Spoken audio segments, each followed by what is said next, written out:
40 के बाद अगर आप नहीं चलेंगी तो दवा चलेगी।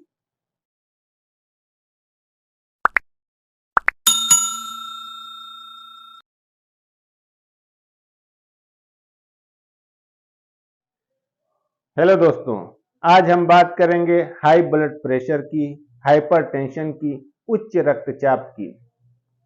सबसे पहले हमें यह समझना होगा कि ब्लड प्रेशर होता क्या है। ब्लड प्रेशर उसको कहते हैं जब हमारा हार्ट पंप करता है तो वो खून की नलियों में एक प्रेशर क्रिएट करता है।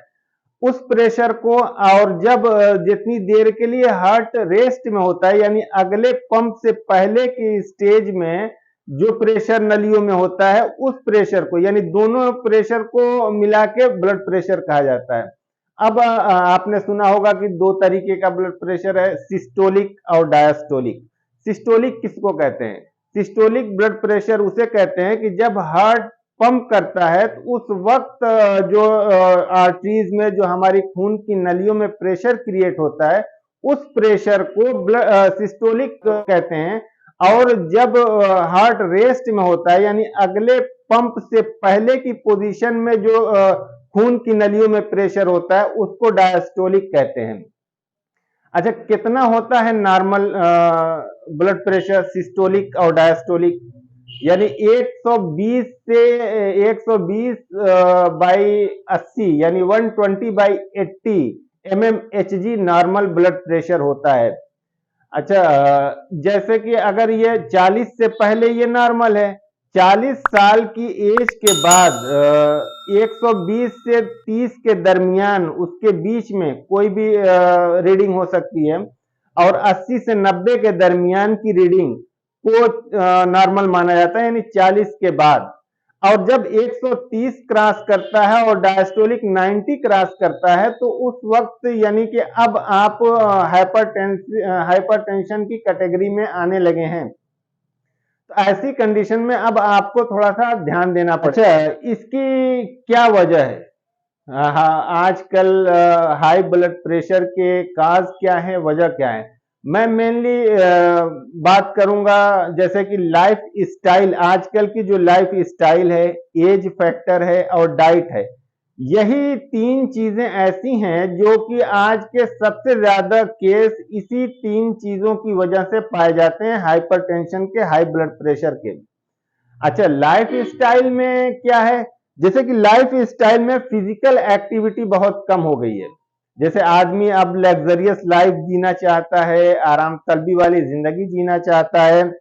इसकी वजह से कहीं ना कहीं फिजिकल एक्टिविटी, शारीरिक काम कम कर दिया है, जिसकी वजह से हमको हाई ब्लड प्रेशर की शिकायत होती है। डाइट में क्या है? डाइट आजकल हमारी बिल्कुल चेंज हो चुकी है। जंक फूड ज्यादा से ज्यादा हम इस्तेमाल करने लगे हैं। और जैसे कि पिज्जा है, बर्गर है, इन सब चीजों का यूज बहुत ज्यादा हो गया है। रिफाइन ऑयल का यूज बहुत ज्यादा हो गया है। साल्ट, चीनी का यूज बहुत ज्यादा हो गया है। नमक का यूज बहुत ज्यादा है। इस वजह से बीपी कहीं ना कहीं हमारा प्रभावित होता रहता है, बढ़ जाता है, यानी हाइपरटेंशन की शिकायत। आजकल बहुत ज्यादा सॉफ्ट ड्रिंक का यूज होने लगा है, एसिडिक ड्रिंक का यूज होने लगा है। ये सब चीजें हमारी हार्ट के लिए नुकसानदेह हैं, हार्ट को नुकसान पहुंचाते हैं, इसलिए हमारा बीपी कहीं ना कहीं प्रभावित होता रहता है। इस वजह से जैसे कि लाइफ स्टाइल, आजकल की लाइफ स्टाइल में स्ट्रेस बहुत ज्यादा है, तनाव बहुत ज्यादा है, लोग बहुत ज्यादा एंजाइटी में रहते हैं। इस वजह से भी बीपी बढ़ जाता है।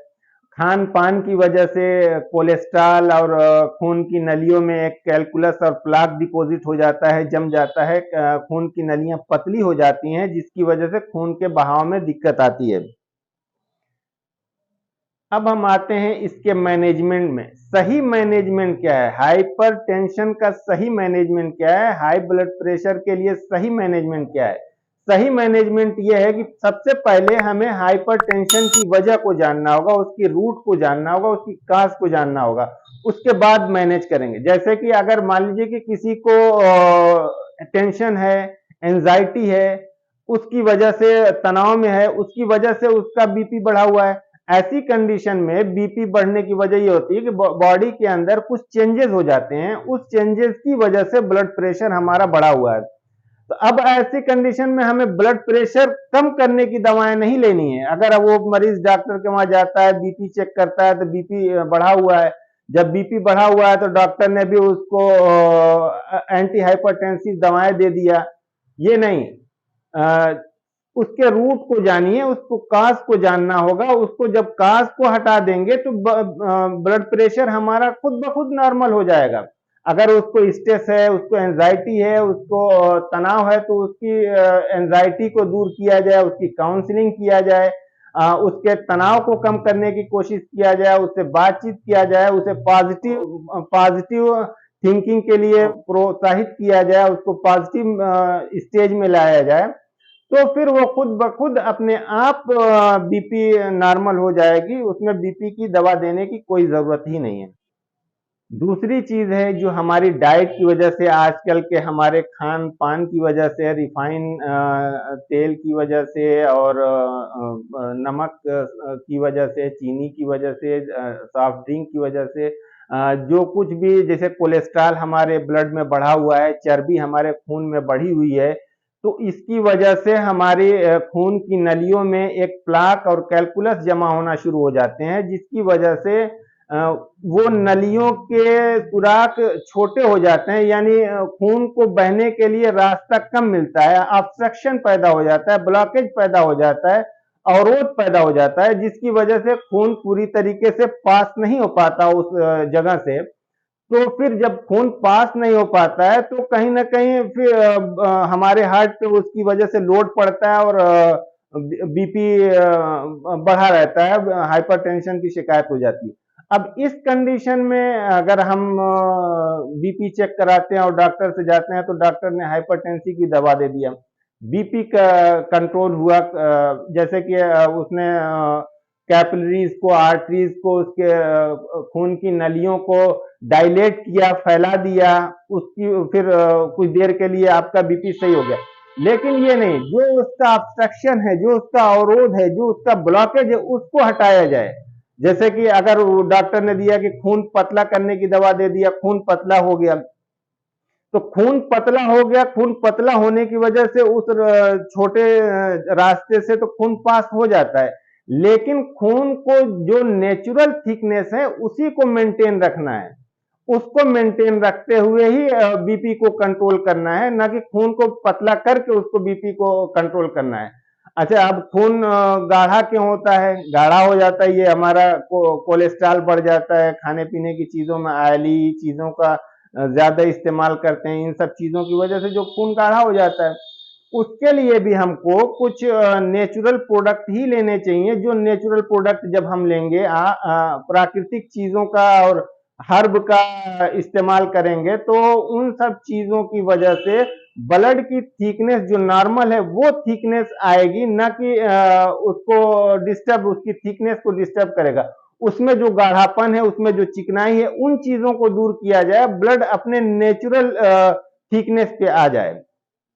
इसके लिए हमें जैसे कि ब्लड थिनर का यूज करना है। नेचुरल अगर ब्लड थिनर की बात करते हैं तो अदरक है, लहसुन है, पुदीना है, इनको खूब अच्छी तरीके से पीस लिया जाए। ग्राइंड करने के बाद अगर शुगर आपको नहीं है तो उसमें थोड़ा सा गुड़ मिला के 2 चम्मच गर्म पानी के साथ पिए, तो ये आपका ब्लड नेचुरल वे में पतला हो जाएगा, यानी उसकी थिकनेस, जो उसकी थिकनेस है वो मेंटेन हो जाएगी। तो इस तरीके से उस ब्लॉकेज को हटाने का, अब जो इस जब ब्लड लहसुन, अदरक और पुदीना और इन सब चीजों को जब हम लेंगे तो वहां से ऑब्स्ट्रक्शन जो है, ब्लॉकेज भी है, वो भी दूर होगा। जब इस तरीके से उसके रूट को हटाया जाएगा तो ब्लड प्रेशर खुद ब खुद नॉर्मल पोजीशन पे आ जाएगा। अच्छा, बहुत सारी चीजें हम खाते हैं, जैसे कि नमक है, सोडियम है, इन सब चीजों का कहीं ना कहीं वाटर का रिटेंशन हो जाता है। जब ये रिटेंशन बॉडी के अंदर हो जाएगा तब भी हमारा बीपी बढ़ा रहेगा। तो ऐसी कंडीशन में हम डायूरेटिक्स देते हैं, जैसे कि पेशाब को बार बार करने के लिए दवाएं दी जाती है, जिससे पेशाब बार बार होती है। जब पेशाब बार बार होगी, मूत्र बार बाहर बाहर निकलेगा, तो फिर उससे फिल्टर होगा, जो रिटेंशन है, वाटर का रिटेंशन है, सोडियम का रिटेंशन है, वो बाहर होंगे। जब वो चीजें बाहर होंगी तो खुद ब्लड प्रेशर अपने आप मेंटेन हो जाएगा। उसके लिए डायूरेटिक्स के लिए जैसे फिल्टर करने के लिए हम यूज करते हैं हिबिस्कस, गुड़हल के फूल की चाय बना के पी सकते हैं आप, काली चाय बना के पी सकते हैं, कॉफी का इस्तेमाल कर सकते हैं, अंगूर लेने से, ऑरेंज लेने से, बनाना लेने से भी जो हमारे अंदर, हमारे बॉडी के अंदर जो वाटर रिटेंशन है, जो इलेक्ट्रोलाइट रिटेंशन है, वो सब भी फिल्टर होंगे। जब ये सब चीजें फिल्टर हो जाएंगी, जब बॉडी बिल्कुल पूरी तरीके से डिटॉक्स हो जाएगी, तो फिर हमको खुद ही नॉर्मल ब्लड प्रेशर हो जाएगा। जब नॉर्मल ब्लड प्रेशर हो जाएगा तो हमको अच्छा महसूस होगा। अच्छा, जैसे कि कहते हैं कि ब्लड प्रेशर हाई, जब ब्लड प्रेशर होता है तो इसके क्या लक्षण होते हैं? कहा जाता है कि सर का चकराना है, सर में भारीपन है, हार्ट बीट बढ़ जाती है, पैल्पिटेशन ज्यादा हो जाता है, घबराहट होती है, सर में दर्द रहता है। तो ये इन सब चीजों से ब्लड प्रेशर, ठीक है, ये ब्लड प्रेशर बढ़े हुए के लक्षण हो सकते हैं। कभी कभी ऐसा होता है कि ब्लड प्रेशर बढ़ा हुआ है लेकिन कोई सिम्टम्स नहीं है, कोई लक्षण नहीं है, तो इसलिए कहा जाता है कि 40 के बाद आप रूटीन चेकअप में रहिए, प्रेशर को चेक कराइए, ब्लड प्रेशर अपना मॉनिटर कीजिए। किसी तरह के सिम्टम्स हो चाहे ना हो, आपको मेंटेन रखना है। अच्छा, अब इसके लिए कुछ खाने पीने में हमको अपनी डाइट को चेंज करना चाहिए। डाइट में जैसे कि फल फ्रूट का इस्तेमाल ज्यादा से ज्यादा करें, फाइब्रस फूड्स, ओट्स वगैरह होते हैं, उन सब का इस्तेमाल ज्यादा से ज्यादा करें। एक्सरसाइज करें, एक्सरसाइज जैसे कि 40 से पहले कम से कम 40 मिनट की एक्सरसाइज 24 घंटे में जरूरी है। जैसे कहा जाता है कि 40 के बाद अगर आप नहीं चलेंगी तो दवा चलेगी, तो अच्छा है कि आप चलिए, दवा ना चले। धन्यवाद।